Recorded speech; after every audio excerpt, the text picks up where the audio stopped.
Monologue 72, The Structure of the State, Kingdom 7.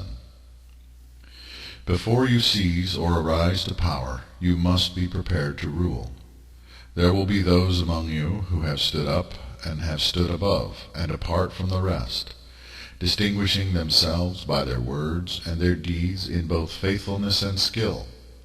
There will be one among your numbers who, by merit of his or her words and deeds, has proven that he or she is fit to govern.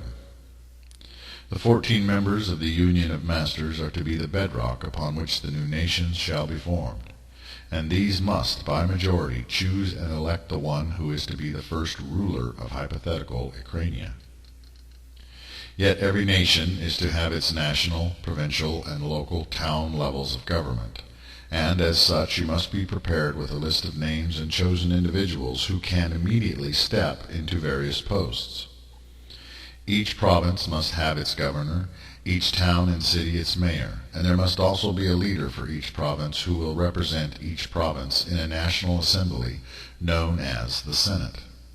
Moreover, the Union of Masters and the Ecumenical Council must be replicated at the provincial level.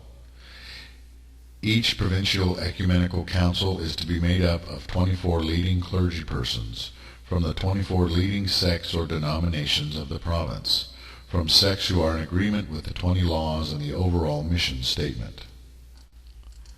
Persons of skill and know-how are to be appointed to provincial versions of the Union of Masters.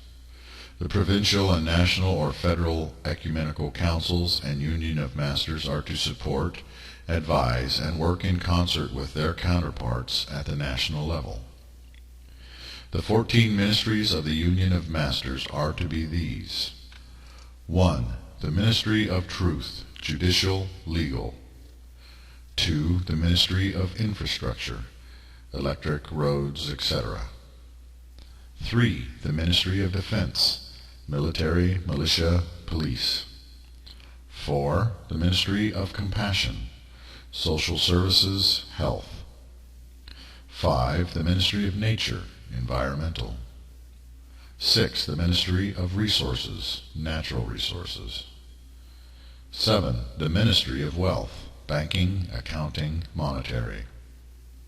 8. The Ministry of Education, Education, Vocational, etc. 9. The Ministry of Peace, Foreign and Domestic Diplomacy. 10.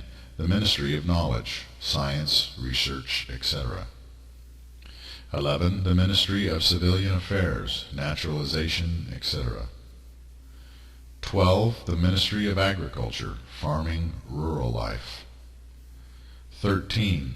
The Ministry of Communications, Telecommunications. 14. The Ministry of Integrity, Oversight, Ethics, Efficiency. Over time, each of the 14 departments of government shall have exactly 7 agencies each, which I will outline in their proper section of this work, with deputies answering to the master of their corresponding ministry. In the early days, all the masters and elders are to be chosen or appointed rather than elected, and understand that there will be a time of transition and a fine-tuning of procedures to perfect the interconnectivity of the entire system. There will be people chosen before the takeover that will prove to be incompetent, and there will be others who are overwhelmed by the weight of their tasks. Such transitional complications should be considered and even where possible planned for previously. Information, the spread of knowledge, is very important in the first months, as you must constantly seek to keep the people of the nation informed and be as open as is prudent with your people about your overall goals and ideals. As previously stated, you must not hinder those who wish to depart from the nation. Indeed, encourage those who are not in harmony with your purposes to depart, not with violence or mean-spiritedness, but with the appropriate paperwork if possible and moral support. The 20 laws are going to frighten everyone who is not living by them, and so there will be an exodus of sexual deviants, adulterers, and unbelievers. You will have demonstrated, by the public execution of known criminals and the exile of opposition leaders, what you will not tolerate later on. However, by permitting people to leave freely and with a rather friendly send-off, you will also demonstrate that you are compassionate. Balance is the basis of this entire teaching and should be the basis of the entire government and nation. In the hypothetical nation of Ukraine, the greatest threat would be from the Russians. There is little that can be done beyond diplomacy and prayer to prevent them from invading should they decide on that course of action. However, there are some things that can be done beforehand to hinder or deter such an invasion. Hypothetically, even as you will have been working to gain control of Ukraine, other missionaries should have been working inside of Russia and other surrounding countries so that they may be well positioned, as sleeper cells of a sort, to launch a full-scale campaign of sabotage, assassination, and guerrilla warfare, striking at the Russian command, control, and infrastructural systems. It would be better to have peace and cooperation with neighboring countries, but you should prepare for any eventuality. To be fair to Russia, if the hypothetical Ukraine were near China, you would have to be concerned about the same thing. Though, to give some credit to the United States, if hypothetical Ukraine were to border on the United States, you would probably not have to worry about invasion. I use the words if, perhaps, maybe, and hypothetical because of the random factor of human free will. The Russians would, in this scenario, have the right to exercise free will, as do every people, nation, and individual, which is why it is best to focus on several potential nations as your homeland. There will, of course, be nations who are neutral, and others that are positively predisposed toward your agenda, because not all people and leaders will oppose your moral stand. Furthermore, as you demonstrate your justice and compassion, you will quell some of the criticism of your revolution. However, no matter how well you prepare for a takeover, no matter how trusted your fellow revolutionaries may seem to be, during the transition some of your own people are bound to commit grave atrocities and violate the very principles of the kingdom. Some of your allies and your own people will, predictably, abuse their authority and begin to tyrannize the civilian population and exploit the situation. Deal with such ones harshly, decisively, and early on, demonstrating a commitment to your own values and to the good of the nation. Tolerance of corruption in your government and political structure will prevent Ukraine from achieving the ideal of becoming a holy nation. If you do not police yourselves, you will be no better than those you have been fighting against. The Union of Masters, the Ecumenical Council, and the Senate, instituted at the national, provincial, and local levels, will go a long way towards establishing stability. These give representation to the majority of people and a structure of authority to the nation, which will placate the greater majority of citizens. With a clear national leader, with your own people in command of the armed forces and police, and having gained control of the key points of the infrastructure of the nation, some degree of calm should be achieved. The next structural change is the creation and institutionalization of the three-party system, based on the concept of the three pillars of the faith. In every group or nation there are those who lean toward the conservative, others toward the liberal, and still others who are somewhere in between. There will be those who interpret and implement these teachings in a very gentle and compassionate fashion, those who interpret and implement these teachings in a very harsh fashion, and others who cleave to a more balanced approach. In hypothetical Ukraine, there will be people who lean toward what is called socialism, sharing the wealth. Such ones may also believe that the focus should be on helping the poor, reform over punishment, and on diplomacy and dialogue over force and pure legalism. Such ones are of the right pillar party, who will also be called the doves or lambs. In hypothetical Ukraine, there would also be those who are more severe in their views, with an impulse to be tough on crime, strong in the face of the nation's enemies, and who are intolerant of those they consider morally inferior. These tend to be more warlike and more focused on economic issues, and are less charitable, in that personal responsibility is considered the basis of moral living. In some ways, these sorts might be termed militant, and will gravitate toward the left pillar party, who will also be called the hawks or bulls. As in all nations, there would be those who are moderate, having some liberal and some conservative views, and these will tend to favor compromise and democratic solutions. In hypothetical Acrania, these would gravitate toward the middle pillar party, who would also be known as the gulls or stallions.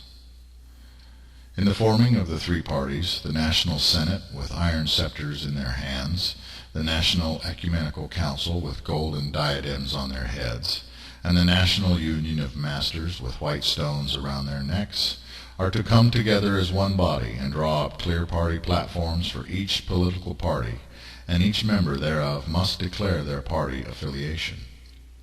When in government meetings, the wearing of robes corresponding to one's political party affiliation should be worn. Having formed the senates, the ecumenical councils, and the unions of mastership, as well as the three parties of the state, you should then begin the great tally. In the great tally, every citizen must be counted, registered, polled, and assigned to one of the three political parties, as per their inclinations based on the polling data gathered during the census. Moreover, every citizen and soldier must take an oath of allegiance. By the one and most holy God, infinite and eternal, and by all that I hold to be sacred and true, I swear allegiance to this nation and its precepts, to live as a loyal and law-abiding citizen, and to strive in all things to live an upright and productive life according to my ability to do so.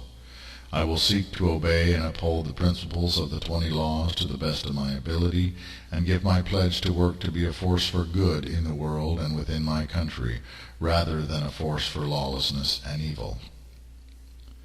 It will surprise some that within the kingdom no person should be forced to believe in God or to become a member of any religion.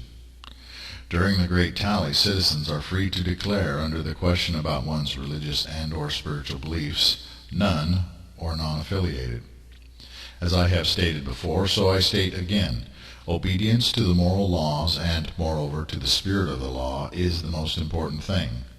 An atheist who does not break the moral laws, who pays his or her taxes, and who does not promote irreligiosity publicly, but who seeks to live in peace within the nation, is not to be infringed upon or otherwise harassed or limited, save that they may not hold positions of high leadership within the government itself. It will also be permissible for citizens to opt out of the three-party system, as in declaring themselves non-political, and as such they shall not be able to serve in any elected office or participate in the voting process. During the great tally, each and every religious and spiritual organization must submit a written statement or manifesto of their doctrines. The documents will be reviewed by the Ecumenical Council to define each denomination and ensure that each is in line with the common moral principles of the 20 laws, and that such denominations are at least vaguely Zoroastrian, Jewish, Samaritan, Christian, Islamic, Sikh, Baha'i, or Urian, monotheistic. Moreover, the purpose of this documentation is to find ways to integrate the many different sects so that there is greater unity among the sects and thereby fewer sects. As an example of the sectarian unification process is that Catholic and Orthodox teachings and practices are almost mirror images of one another, and as such a new sect might be created from the unification of the two denominations, even as Greek or Russian Orthodox might become merely the Ukrainian Orthodox Church. There is often so little difference in doctrine within various Protestant sects, such as Southern Baptist versus Baptist or Baptist versus Methodist, that such unification would seem easy to achieve. It would be better, in fact, if there was merely a Protestant church with various sects forming their own internal council. In due course, a list will be made of legal monotheistic sects and denominations which are permitted to send representatives to the ecumenical councils, and which are to be tolerated within the kingdom. This aspect of what I am instructing will frighten many people, and yet no religion or denomination should be excluded that is not advocating violation of the 20 laws or otherwise promoting grievously immoral acts. Urians should make license for those whose view of God, cosmology, and or the path to God is different, as with the other forms of monotheisms, and yet should not compromise on core moral issues. Moreover, even should a religion be deemed non-monotheistic or ungodly, such as is in the case of Buddhism, it does not mean that such a religion would stand against the morality of the nation. Buddhism, as an example, is a very passive religion, and although it would not be permitted a seat on the Ecumenical Council, Buddhists pose no threat to the moral integrity or survival of the nation, and as such need not be utterly outlawed. Thus there should be acceptable religions, and there should also be tolerable religions. Yet, things like Satanism, witchcraft, and some extremely liberal secular humanistic forms of denominational monotheism and anti-God teachings like humanism itself would be considered illegal as organizations. Indeed, Satanists, neo-pagans, and practitioners of witchcraft would be given the choice of conversion or exile from the nation. Once the Great Tally is finished, all members of illegal religions and all members of political parties or factions outside of the three-party system will be expected to conform or depart the nation, whether willingly or unwillingly. Those who stubbornly refuse to accept either of these two options should then expect to be dealt with as lawless and illegal elements within the nation, and will suffer the consequences thereof. Those who belong to tolerable religious sects will be permitted to stay within the nation and may even hold private in-home meetings, but may not seek to recruit or otherwise publicize their beliefs, and may not have open temples or churches. They will also not be given a vote on the Ecumenical Council, though they might be permitted a seat as observers, and at designated times may be permitted to address the Council of Elders, if sponsored by a voting member. I will note to those who are wondering about the stones, the scepters, and the crowns, that you may wish to read the biblical book of Revelation. Indeed, in the reading of the book of Revelation and the description of New Jerusalem mentioned at the end of that biblical book, one can find what is and is not going to be tolerated within the kingdom of God made manifest. Those who are asked to leave the kingdom should be permitted time to sell their property and to make travel arrangements, and the government should seek to assist them in their transition and immigration to other nations where they will be welcomed. Only after the Great Tally and the peaceful migration, when all have been given the choice to take the oath of allegiance, and have been permitted the freedom to leave or stay, should you begin to implement the fullness of the moral laws and pursue a more fervent enforcement of those laws. In the description of the ministries of the Union of Masters hereafter described, with their mandates, the nature and goals of the kingdom will be made very clear. General note: it is not expected that every Urian will understand political science or theories of governing, and as such much of the kingdom section of the Elyon might be difficult to understand. Do the best that you can, and let those who grasp this part of the teaching instruct those who do not.